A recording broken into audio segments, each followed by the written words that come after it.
So one of the things I love about the newsletter is that people respond, but they don't always respond going, "Oh wow, I worship the ground that you walk on. What a brilliant newsletter." Sometimes people email back going, either this is wrong, or why have you written about this, or this is disgraceful, or you're biased, or except you get the kind of full gamut of responses. This is The Talent Show, a new podcast series from FT Talent, a hub of innovation from the Financial Times. It's hosted by under 30s for the under 30s around the world. This second series is about all the aspects the FT organization is covering today, from editorial to development, from data to talent. I am Virginia Stagni, and this is a guide we designed to inspire you to be the one driving innovation and change. Welcome to the show.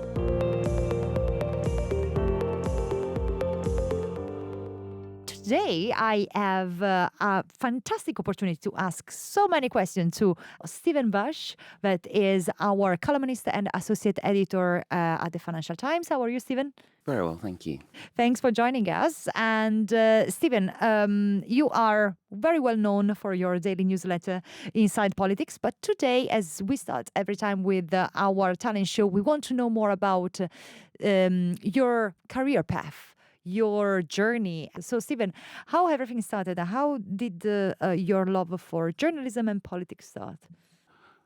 So in some ways, my interest in both those things has always been quite strongly linked. In that I, grew up in the type of household where we always had the radio on, and we always had all of the papers in our house, and there was a lot of I think one of the reasons why often when I file copy, there are perhaps one too many commas. It very much was the kind of household where if you paused for breath at any point, someone else would go, well, I'm going to talk now. I first started to take my own interest in politics in the run-up to the Iraq War, which, like most teenagers at that time, I thought it was a dreadful mistake and went on a lot of marches, and first started to get interested in politics in that way.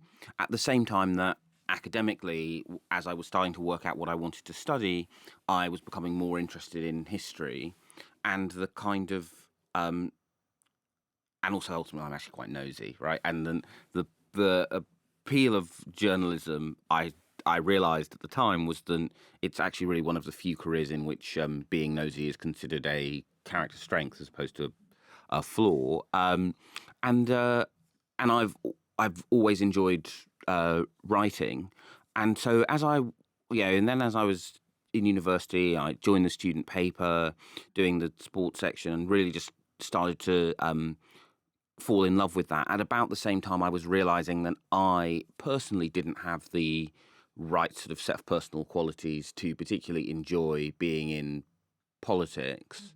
Mm-hmm. And so then after I left university, I was, blogging, doing the odd bit of freelance work, and was hired to be the assistant to Ben Brogan on his morning politics newsletter. And that's, basically how why I've been in political journalism ever since. But for me, I think it's still that interest in, like why stuff happens, why it matters, what its consequences are, finding out what makes politicians tick, that continue, and that sort of love of finding stuff out and of history, I think, continues to be the thing that excites me most about political journalism. When you were thinking about starting your career in these fields, how did you see the kind of being able to give audiences data and information, and of course not mixing this with your personal opinion? How did you at the beginning try to balance this? Well, at the beginning I was primarily writing at the beginning a lot of the freelance work I was doing was in that kind of sort of quite dreadful freelance beat that you often end up when you're doing for the kind of like current event has happened. Why I, as an ex, think this kind of very sort of rote stuff, which is very data free, and I wouldn't actually recommend to anyone as an enjoyable way to spend time either reading or writing it. But my first full time job as Ben's assistant at the Telegraph obviously I wasn't writing as myself. My job was to fact check what he had written, to help out with the smalls, to construct the email.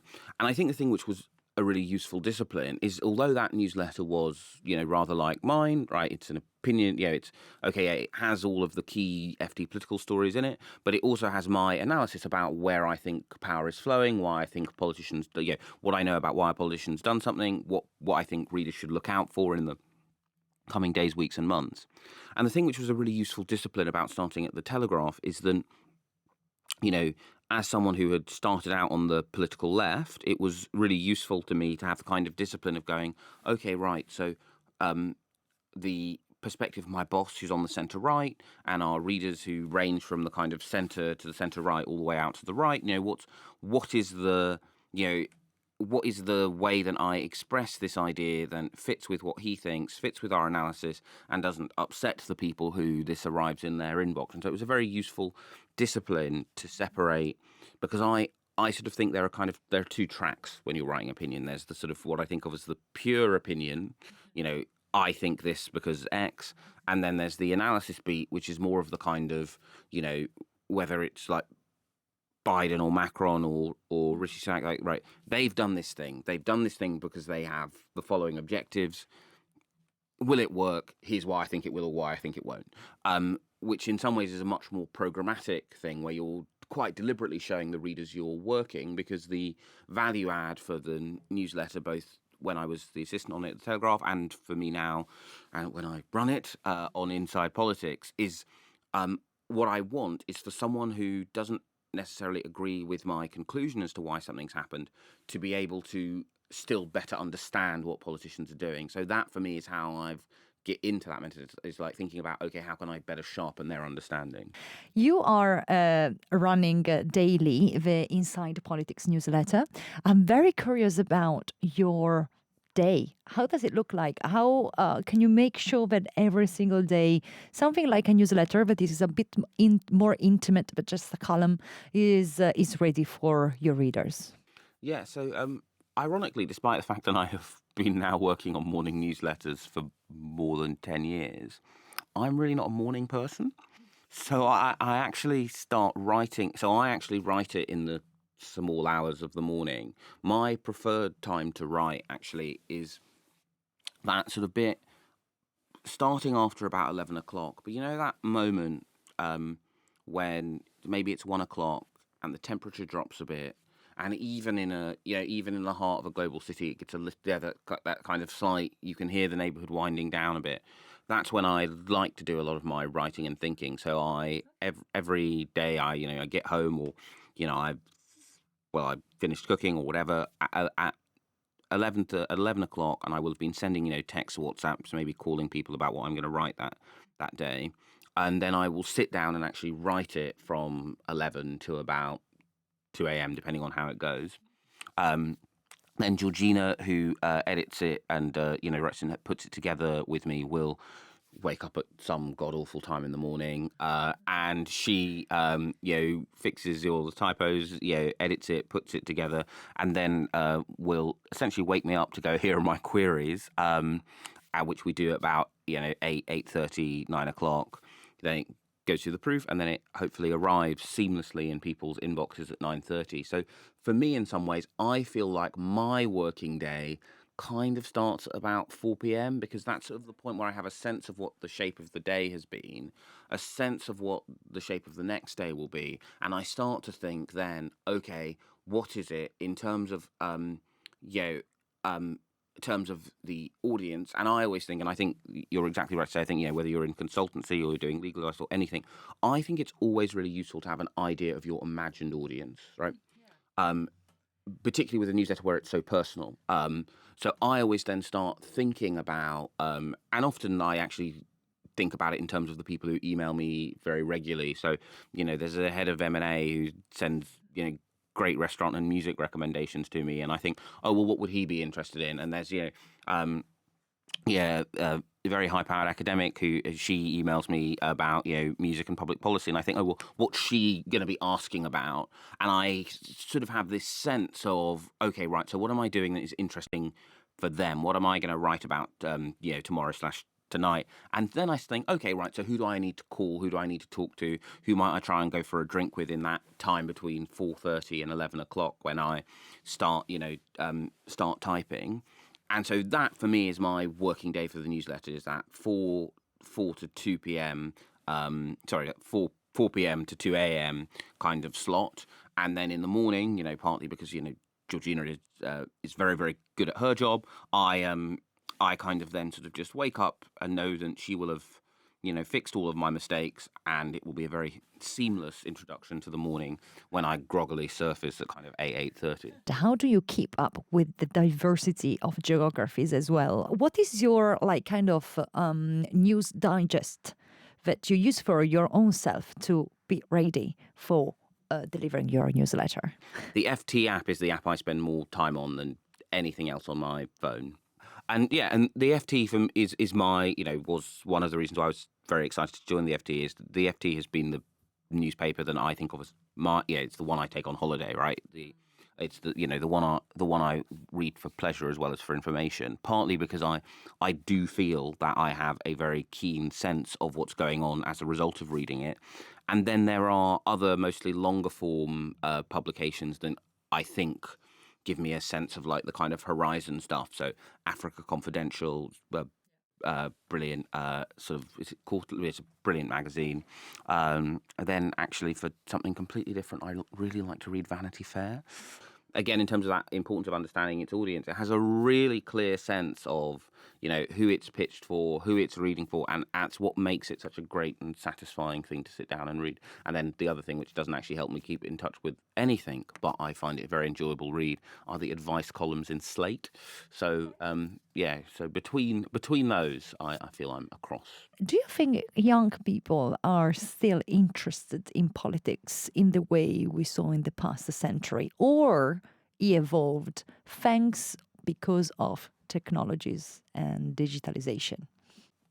I don't think the level of interest people have in politics has really changed. And it kind of follows the same historical pattern we see, right? So my sort of generational cohort, grew up in that time of, low inflation, constant economic growth, everything sort of seemed, like it was going brilliantly. And then suddenly you have 9/11, the war on terror, the various kind of authoritarian measures that come in as a result of that, the war in Iraq, which did make a lot of people in my cohort suddenly sit up and go, oh, politics is the thing I need to be engaged in. And then people who are a little bit younger, I mean, although obviously I did graduate into the financial crisis, I think people who are that little bit younger, who had been young enough not to maybe notice the Iraq war and the war on terror, suddenly, the banks are failing, people are losing their jobs, and people suddenly go, oh my God, well, politics is something I need to take an interest in. And unless you are born in a very fortunate time, mostly I think at some point in your teenage years or your early 20s, something happens. And obviously I think for loads of people that was the COVID lockdown, right? Something happens to make you realize how much politics touches your own lives or touches the consequences of people you care about. I think the fascinating difference now is, when I was starting to read about news when I was starting to read the news off my own bat, I was picking up a print newspaper. When I still vividly remember when I was about 14, my mum getting broadband at home, which meant that I could just use the internet whenever I wanted, without having the kind of like, stop using the internet, I'm waiting for a phone call. And so the politicization of my generation was kind of continually slowed down. Although we had, I had a laptop, we only had one computer which went on to the internet, which was true of basically almost everyone. Loads of people who didn't actually have computers at home at all. Now, of course, once you get politically engaged, you're immediately pulled into this ultra-fast 24-hour world where, there are things on TikTok, there are things on Instagram, there are things on Snapchat, which I still continue not to really understand as an app. But, and so it's much faster. I think the interesting challenge for us in the media is that often, the weird thing is that the longer you do a particular beat in journalism, the better you get at understanding it. But sometimes as a result, you get worse at explaining it to someone who's just joining and is just getting interested.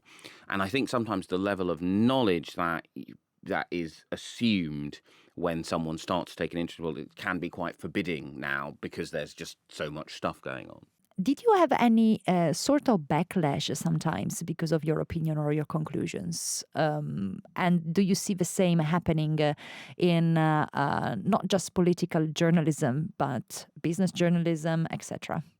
Yeah, I mean, so one of the things I love about the newsletter is that people respond, but they don't always respond going, "Oh, wow, I worship the ground that you walk on. What a brilliant newsletter." Sometimes people email back going, either this is wrong, or why have you written about this, or this is disgraceful, or you're biased, or etc. You get the kind of full gamut of responses. I mean, the one which felt the biggest at the time was when Jeremy Corbyn was running to be Labour leader, and I was one of the first people to say, "Hey, look, he's going to win." I mean, the full kind of, the level of sort of anger from the then Labour Party establishment, and indeed actually the level of anger from Jeremy Corbyn's campaign was also something to behold. But I mean, even last week, someone emailed very angrily that I had written about Boris Johnson and I was giving him too much the oxygen of publicity. I think now, look, I've only ever worked in political journalism, and now I'm in proper opinion journalism as well in my column. So I don't know what it's like across the whole range of journalism. But I think that the thing that we are all, and I think some places are better adjusting to this to others, but the thing we're all still adjusting to is that even at the start of my career, we had a lot of theories about what the readers liked, but we didn't know for sure. Now we have a huge amount of data about what the readers like. We have a huge amount of anecdotal evidence because they get in touch with us about that too. And that is a new challenge because, you obviously want to be led by what people are interested in and to inform our audience, but you also don't want to get stuck in that loop of going, "Oh, well, I'm just going to give you the version of events that might not be true, but is comforting to you and is not going to cause people to send me angry emails." And you've got to balance those two things. Stephen, what has been the most exciting stories that you worked on? So in no particular order, the Liz Truss Premiership was, I'll probably be less excited about it in a couple of months when my fixed rate comes up for renewal and the full weight of what happened to interest rates hits me in the face. But this kind of huge economic story, therefore of course a huge political story, happening just through one of those weird sort of miracles of timing, exactly during Conservative Party conference. So we were all up in it was Birmingham this year, all up in Birmingham, talking to Tory MPs, some of whom were going, "Well, this is brilliant, we just need to face down the woke markets." Many more Conservative MPs were going, "This is a disaster, the party's going to die." And that real sense of no one quite knowing what was going to happen next, of a really fast-moving situation, was just, the thing I always love about journalism is that feeling of, things are happening. Then, again, in no particular order, the first Labour leadership election in 2015, when Jeremy Corbyn, the Labour Party had never been led by someone from its far left before.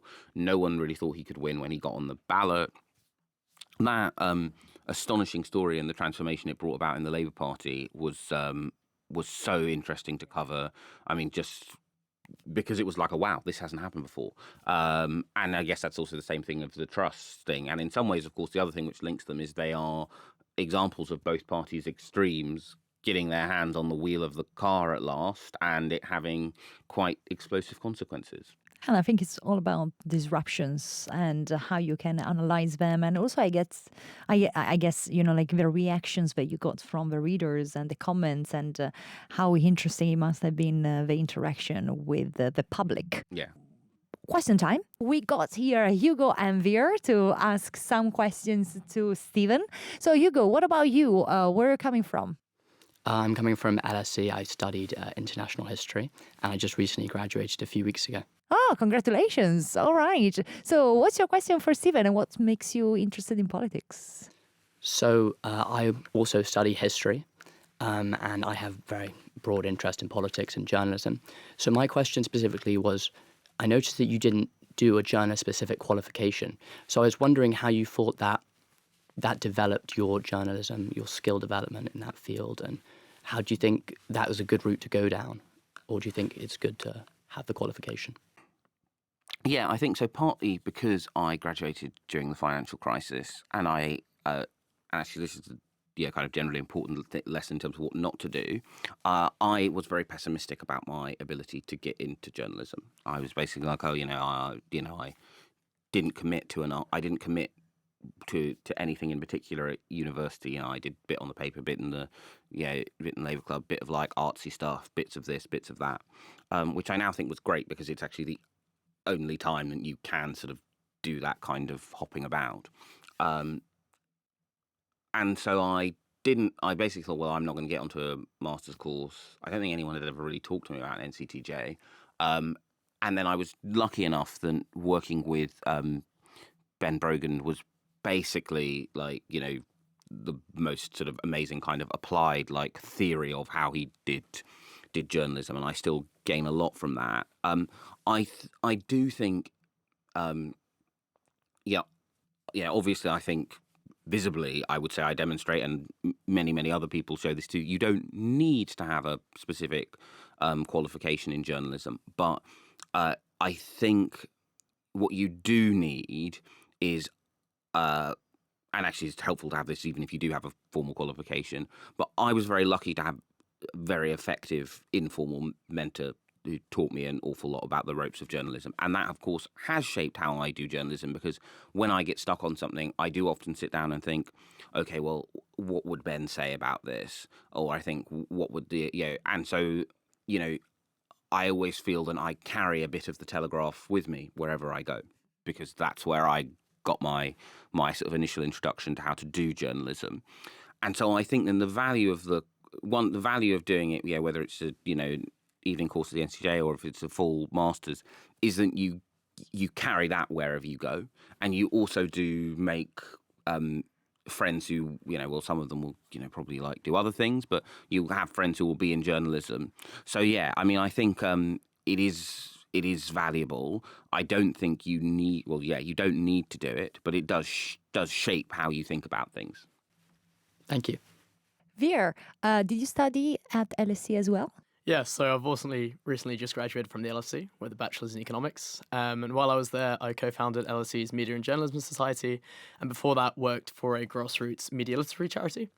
But the question I had today was on trust in the media becoming more of a pressing issue with the rise of misinformation and the journalist coming under sort of increasing pressure. I wanted to ask you, Stephen, what 3 traits do you think tend to make a poor journalist in the modern media landscape, and perhaps how has this changed in recent years? I think so I'm afraid I'm going to work back the answers to this back from what I think the good traits are. So I would say that the things you absolutely have to have is intellectual curiosity, the ability to be self-reflective, whether it's because you couldn't stand a story up, or you've written an opinion piece and now someone's made a persuasive argument, that was nonsense, wasn't it?